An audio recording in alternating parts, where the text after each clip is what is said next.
చిక్కుడుగాయల కూర. ఈ చిక్కుడుగాయల కూర తగలయ్యా. అల్పమైనవి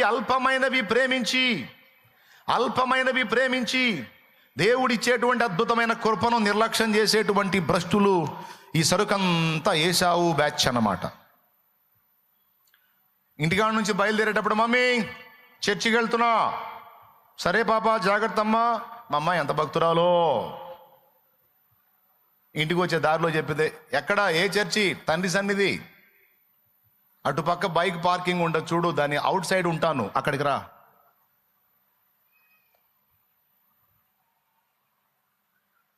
ఎటు రావాలి? అటు పక్కకి ఫలానా వైపు నుంచి రావచ్చు. త్వరగా రాబ్బా, నేను ఎక్కువసేపు ఉండలేను. ఈ తండ్రి సన్నిధి వాళ్ళు రోడ్ల మీద తిరుగుతూ ఉంటారు. ఇదంతా చిక్కుడుగాయల కూర సరుకు. చిక్కుడుగాయల సరుకు. ఏం సరుకు? చిక్కుడుగాయల కూర సరుకు. ఒక పూట కూటి కొరకు జయిత్వపు హక్కును అమ్మేసుకునే భ్రష్టుల సరుకు ఇది. వాళ్ళ గుండెల్లో భయం కూడా ఉండదు. మళ్ళీ దేవుని ఎరిగిన వాళ్ళు, దేవుణ్ణి నమ్ముకున్న వాళ్ళు, ఫ్యామిలీ మొత్తం క్రైస్తవ కుటుంబం.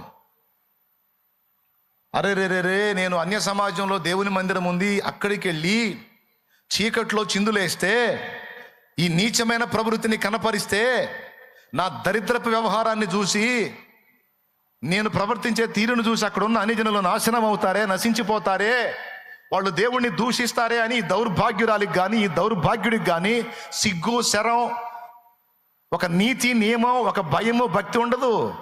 భ్రష్టుల సంతతి. ఇది వ్యభిచారపు బ్రతుకులు. ఇది ఏశావు సంతతి. ఇది ఏ సంతతి? ఇది ఏశావు సంతతి. ఇది అరే నన్ను చూసి ఆత్మలు నశించిపోతాయే, దేవుని మందిరాన్ని, దేవుని పరిశుద్ధ స్థలాన్ని, దాని పవిత్రతని నేను గౌరవించాలే, సన్మానించాలే. జీవము గల దేవుని చేతిలో పట్ట భయంకరమే, విచ్చలవిడి జీవితం నా నాశనానికి కారణమే, అయ్యో నేను ఇలా బ్రతకూడదే అనే భయము, వీసుమంతా కూడా లేని బరితెగింపు బ్రతుకులు.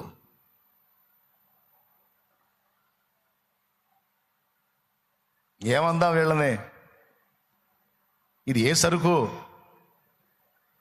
కామం కళ్ళ నిండిపోయి, కళ్ళ నిండా కామం ఎక్కువైపోయి, దేవుని మందిరంలో ఉన్నానా, దేవుని సన్నిధిలో ఉన్నానా అని కూడా లేకుండా మందిరంలో కూర్చొని చాటింగ్ చేసే సైతాన్లో నేను చూశాను. ఎక్కడుండి చేస్తావు నువ్వు చాటింగ్ సైతాన్? ఇంటికాడ చేసుకో, లేకపోతే నీకు దగ్గర దరిద్రపు స్థలాలు అయ్యో శాపగ్రస్తమైనవి ఉంటాయి. పో, నీలాంటి శాపగ్రస్తుల కోసం. దేవుని సన్నిధి అన్న భయం లేదా లూసిఫర్?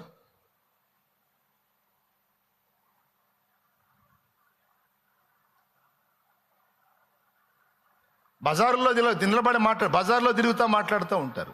వాళ్ళేం ఓస్తారు, అన్యజనులు ఓస్తారు. ఇదిరా క్రైస్తవ్యం అంటే, ఇదిరా యేసు ప్రభు అంటే. దేవుడిని అడ్డం పెట్టడం, ఇట్లాంటి దిక్కుమాలను పనులు చేయటం, ఇదిరా వీళ్ళ సంబడం అని వాళ్ళు నాశనం అవుతారు. ఇక వాళ్ళు దేవుని దగ్గరకు రాలేరు కదా ఇట్లాంటి దరిద్రులను చూసి. ఆ దరిద్రుల కోసం ఇట్లాంటి దరిద్రులు తయారయ్యేది. వాళ్ళు దరిద్రులే, ఇల్లు దరిద్రులే. ఇక ఆ దరిద్రులు ఎప్పటికీ దేవుని దగ్గర రాకుండా ఇట్లాంటి దరిద్రులు కనపడుతుంటారు. వాళ్ళ కళ్ళకి కూడా మంచివాళ్ళు కనపడరు. పద్ధతిగా మారు మనసు పొంది, ఆ పాపాన్ని వదిలిపెట్టి, ఆ వ్యభిచారం వదిలిపెట్టి, ఆ తాగుడు వదిలిపెట్టి, ఆ పద్ధతులన్నీ, ఆ దరిద్రపు అలవాట్లన్నీ మార్చుకొని మంచిగా బతికే పరిశుద్ధులు కనపడరు ఆ దరిద్రులకి రాత్రులు చీకట్లో మాట్లాడుతుంటారే, చీకట్లో చిందులేస్తారు, వీళ్ళు కనపడతారు. వాళ్ళు ఇంకా నాశనం అయిపోవటానికి. ఏమైనా అర్థమైందా మీకు చెప్పింది? నేను అంటాను, ఇది ఇళ్ళ దరిద్రం కాదు. ఇళ్ళ దరిద్రం సగం అయితే ఆళ్ళ దరిద్రం డబలు. ఇదంతా చిక్కుడుగాయల సరుకు. ఏ సరుకు? మరి వీళ్ళు ఎట్లా బాగుపడతారు, ఎట్లా దీవించబడతారు, శపింపబడరా? వచ్చింది ఎక్కడికి? జీవం గల దేవుని సన్నిధికి. అడ్డం పెట్టింది ఎవరిని? దేవుణ్ణి. అడ్రస్ ఏది? దేవుని సన్నిధి. చేసింది ఏంది? పాపం. ఇంత భయం ఉందా? ఇంత భయం.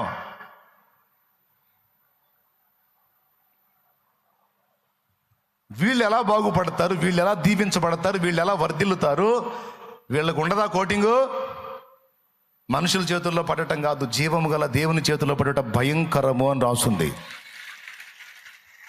గుండెలో ఒక భయం ఉండొద్దు. నేను ఎక్కడున్నానో, ఏ ప్రదేశంలో ఉన్నానో, ఎలాంటి స్థలంలో ఉన్నానో, నేను ఎలా ఉండాలి, నా క్యారెక్టర్ ఎలా ఉండాలి, నా పవిత్రత ఎలా ఉండాలి, నా పరిశుద్ధత ఎలా ఉండాలి, నా ఆలోచన ఎలా ఉండాలి. ఒక పూట కూటి కొరకు, అల్పకాల పాప భోగాల కొరకు, క్షణికానందాల కొరకు, అల్పమైన తృప్తి కొరకు జ్యేష్ఠత్వపు హక్కును అమ్మేసుకున్న ఏశావు లాంటి భ్రష్ట సంతానం ఇది.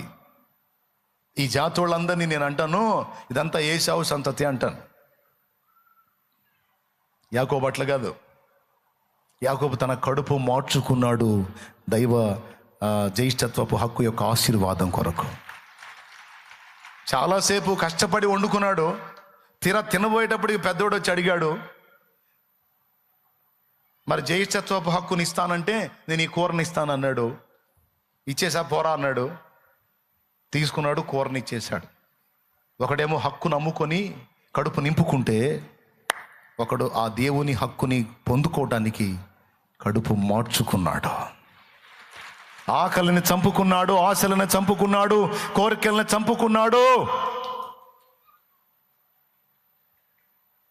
కోరికల్ని, ఆశల్ని చంపుకొని దేవుని ఆశీర్వాదం నాకు చాలు, నాకు తరతరాల దీవెన, నాకు అది చాలు అనుకొని తృప్తి చెందాడు.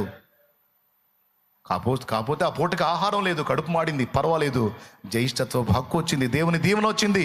నా దేవుని నిమిత్తం, నా దేవుని దీవెనల నిమిత్తం నా కడుపు మాడినా పర్వాలేదు, నా ఆశలు చచ్చినా పర్వాలేదు, నా కోరికల్ని చంపుకున్నా పర్వాలేదు, నాకు ఆయన ఆశీర్వాదం కావాలి.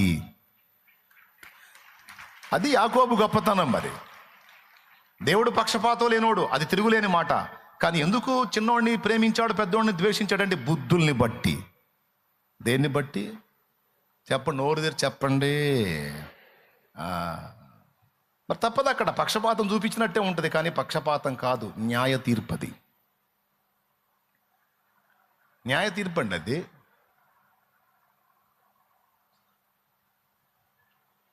యవనస్తులంటగా ఉండి తోటి యవనస్తులు విచ్చలవిడిగా తిరుగుతున్న వాళ్ళని లక్ష్య పెట్టకుండా పరిశుద్ధ గ్రంథాన్ని పట్టుకొని, దేవుని వాక్యాన్ని పట్టుకొని, పవిత్రతను కాపాడుకుంటూ, నీతి ప్రవర్తనను కాపాడుకుంటూ, సత్ప్రవర్తనను కాపాడుకుంటూ, సాక్ష్యాన్ని కాపాడుకుంటూ, నా వలన నా దేవునికి మహిమే రావాలి కానీ అవమానం రాకూడదు, నేను యవనస్తురాలుగా ఎదుగుతున్నాను, ఒక సమయం వచ్చినప్పుడు నాకు భాగస్వామిని దేవుడే ఇస్తాడు, అంతవరకు నేను జారత్వానికి లోబడకూడదు, విచ్చలవిడి లైంగిక పాపాలకు నేను వెళ్ళకూడదు, ఘోరమైన క్రియలకు నేను దిగజారకూడదు, నా తల్లిదండ్రులకు దుఃఖం కలిగించకూడదు, నా దేవునికి అవమానం తేకూడదు, నా పవిత్రతను కాపాడుకోవాలి, నేను పరిశుద్ధంగా బ్రతకాలి, నా దేవునికి ఇష్టం, నేను అలాగే జీవిస్తాను అని తీర్మానించుకున్న నీతిమంతురాళ్ళు దేవునికి తెలుసు.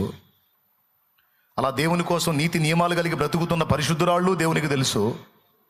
పాపాన్ని అసహించుకొని పవిత్రతను ప్రేమించి క్షణకాలపు ఆనందం కాదు, నా దేవుడిచ్చే శాశ్వత దీవెన నాకు, నా ఇంటి వారికి, నా కుటుంబం అంతటికి కలుగునట్లు నేను నా దేవుని ఎదుట నీతి ప్రవర్తన కలిగి ఉంటాను అన్న నీతిమంతురాళ్ళు తెలుసు. అల్పమైన వాటికి ప్రలోభించి క్షణికమైన వాటికి లోబడి తమను తాము అప్పగించుకునే హేయమైనటువంటి మనస్తత్వం కలిగిన వ్యక్తులు తెలుసు. ఇందులో మీరు ఏ జాబితాకి చెందినవారో ఒక్కసారి మిమ్మల్ని మీరే పరీక్షించుకోండి. పురుషులు, స్త్రీలు అందరూ, నాతో సహా అందరం పరిశీలించుకోవాలి. మన బుద్ధులు ఎలాగున్నావో మనం పరిశీలించుకోవాలి. దేవుని దగ్గరకు వచ్చాం, నమ్మాం, రక్షణ పొందాం, వెంబడిస్తున్నామంటే కాదండి. మన ప్రవర్తన అంతటిని కూడా ఆయన వడగడతాడు. తెలుసా మీకు? గోధుమలను జల్లించినట్టు జల్లించడానికి మనల్ని అప్పగిస్తాడు ఆయన. పరిశీలిస్తాడు. మన హృదయాలు ఎరిగిన దేవుడు ఆయన. ఒకవేళ మనం నిగ్గుదేలిన వ్యక్తులమైతే ఏమంటాడో తెలుసా? నేను నా కుమారుని ప్రేమించి తిని అంటాడు. నేను నా కుమారుణ్ణి ప్రేమించి తిని, యాకోబును ప్రేమించి తిని అన్నాడు. ఆ ఒక్క మాట పుట్టకముందే అన్నాడా? కానీ పుట్టిన తర్వాత యాకోబు తన చిత్తం నెరవేర్చుకుంటూ ప్రయాణం చేసిన యాకోబును వదలలేదండి. వదల్లా, నీడలాగా వెంటాడాడు. అడుగడుగునా మోసం జరగబోయింది యాకోబుకి, అడ్డుపడ్డాడు. మనం అనుకుంటాం యాకోబుని నెగిటివ్గా అనుకుంటాం. యాకోబు మోసగాడు, ఏశావు మంచోడు, ఏశావుకు అన్యాయం చేశాడు అంటాం. తప్పు. ఏశావే తేడాగాడు. ఈరోజు చెప్తున్నాను నేను, నిజంగా ఏసావే తేడాగాడు. ఎందుకు చెప్పు? తమ్ముడికి అమ్మాడా లేదా? చిక్కుడుగాయల కూరకి జ్యేష్ఠత్వపు అమ్మాడా లేదా? అమ్మాడా లేదా? ప్రమాణం చేశాడా లేదా? మరి నాన్న పిలిచినప్పుడు, నా పెద్ద కుమారుడైన ఏసావు, వేటాడి మాంసం తీసుకొని రారా, నిన్ను పితరుల దగ్గరికి చేర్చబడుతున్నాను, నేను కొనిపోబడక మునుపు నిన్ను దీవిస్తాను నా కుమారుడా. పెద్ద కుమారుడుగా నీకు రావాల్సినటువంటి జ్యేష్ఠత్వపు హక్కు, ఆశీర్వాదాలన్నీ, ఆ దీవెనలన్నీ నీకు ఇస్తా రానాయనా అని పిలిచినప్పుడు వీడేం చెప్పాలి? ఏం చెప్పాలి? ఏసావు ఏం చెప్పాలి? డాడీ, నేను తేడా పడ్డాను డాడీ. ఒకరోజు ఆకలైంది, ఆకలికి కడుపు మంట అణుచుకోలేక, శరీర వాంఛని చంపుకోలేక తొందరపడి మరి చిక్కుడుకాయల కూరకి, మరి పెద్ద కుమారుడుగా నాకు వచ్చినటువంటి జ్యేష్ఠత్వపు హక్కుని చిక్కుడుకాయల కూరకి, ఆ ఎర్రని కూరకి అమ్మేసుకున్నాను.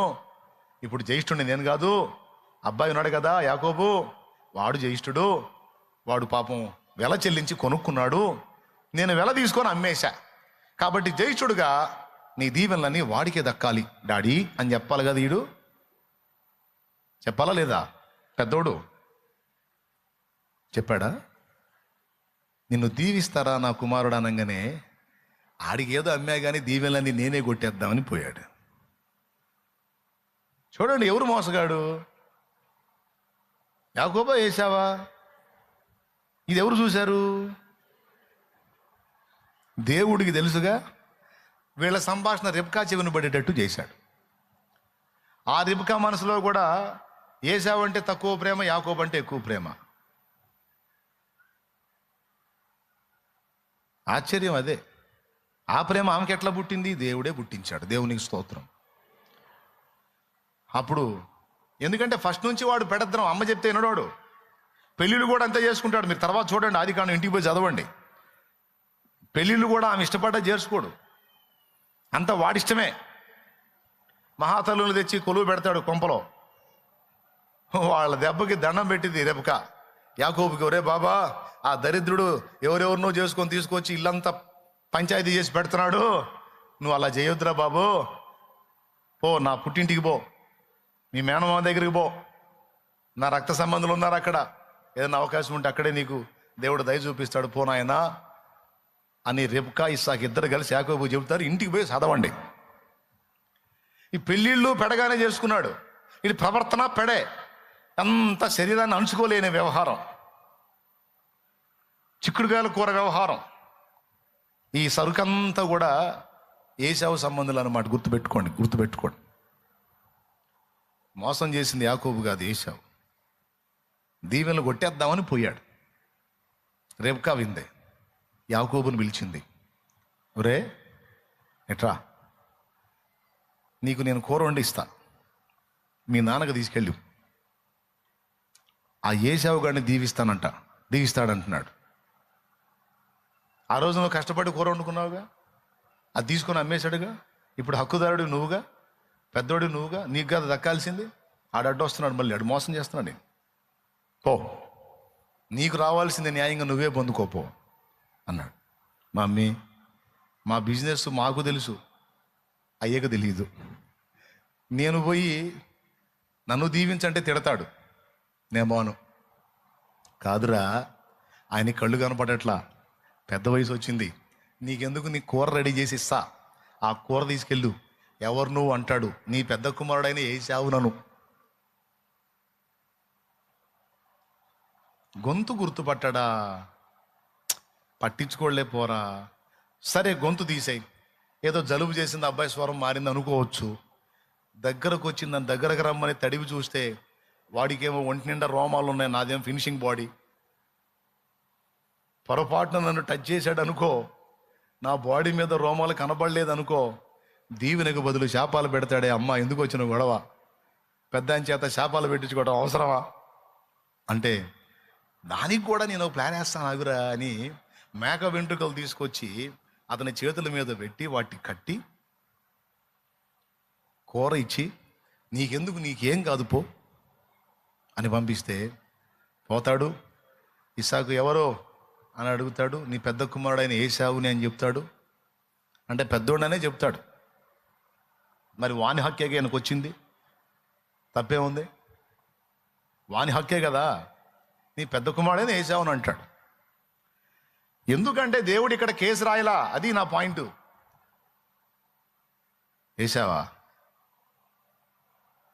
స్వరం ఏంది ఎలా ఉంది? ఏశావునే తండ్రి, దగ్గరకు రా అంటాడు. దగ్గరకు వస్తాడు.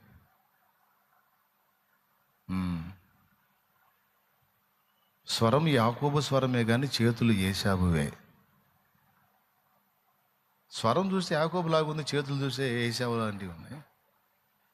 సరే, ఇవన్నీ నాకెందుకు? దగ్గరకు రా నా కుమారుడు అని దగ్గర పిలుచుకొని ఆయన వస్త్రాలు వాసన చూస్తాడు. యాకోబు వస్త్రాలు వాసన చూస్తాడు.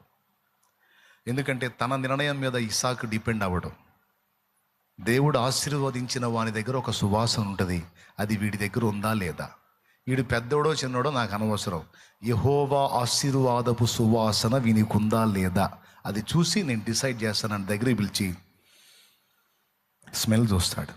చూసి ఇదిగో నా కుమారుని సువాసన, యెహోవా ఆశీర్వదించిన చేని సువాసన వలె ఉన్నది. యెహోవా ఆశీర్వదించిన చేని సువాసన వలె ఉన్నది. ఇదిగో వీడు ఆశీర్వదించబడిన వాడే, దేవుని ఆమోదం పొందిన వాడే అని తృప్తిగా దీవెనలన్నీ ఇస్తాడు. ఇప్పుడు చెప్పండి మీరు, తర్వాత యాకోబు జంపు ఆ దీవెనలన్నీ పొందుకుంటాడు, వెళ్ళిపోతాడు. తర్వాత ఏశావు వస్తాడు. తండ్రి ఇదిగో లే, ఆహారం తీసుకొచ్చాను, లేచి తిని నన్ను ఆశీర్వదించు అంటే ఆయన ఉలిక్కి పడతాడు. ఎవరది? ఎవరు? నేను తండ్రి, నీ పెద్ద కుమారుడైన ఏశావుని అంటాడు. మరి ఇందాక వచ్చింది ఎవరు? ఇందాక ఎవరు వచ్చారు? ఇందాక వచ్చిన వాడిని నేను నిజముగా దీవించి తినే, వాడు దీవించబడిన వాడే అంటాడు. నేను ఇప్పుడే వచ్చాను తండ్రి, ఇందాక వచ్చినాడు ఎవరు? ఆహా, వాని పేరు వానికి తగినదేరా. ఎవరు వచ్చారు? ఇంకెవరు వస్తారా? యాకోబు వచ్చాడు. నేనే వేసావనని చెప్పి నీకు రావాల్సిన దీవెనలన్నీ కొట్టేశాడు. నిజముగా నేను వానిని దీవించి తిని, వాడు దీవించబడిన వాడే అంటాడు. ఇదేవిడి తండ్రి, నా కోసం ఒక్క దీవెన కూడా లేదా అంటే ఇంకా లేదంటాడు. నీ తండ్రి, నీ తల్లి కుమారులు నీకు దాసులవుదురు అన్నాను రా, నీ సంతతి యాకోబు సంతతికి దాసులు అవుతారు నాయన అని అక్కడన్నీ చెప్తాడు. ప్రిలారా, బుద్ధులను ఎరిగి దేవుడు తన కార్యాలు జరిగిస్తాడు. ఇక్కడ మనిషి దోషమే తప్ప నా దేవునిలో ఎప్పుడు పక్షపాతం ఉండదు. ఆశీర్వాదానికైనా, శాపానికైనా, దీవెనకైనా, దరిద్రానికైనా మన వ్యక్తిత్వం, మన క్యారెక్టర్, మన బుద్ధికే సంబంధించిన విషయం. కానీ ఆ నీతిమంతుడు, ఆ నిరపరాధి, ఆ నిర్దోషి, ఆ ప్రేమామూర్తి అందరినీ సమభావంతో చూస్తాడు. తనను నమ్మిన వారికి ఆయనే కేడము.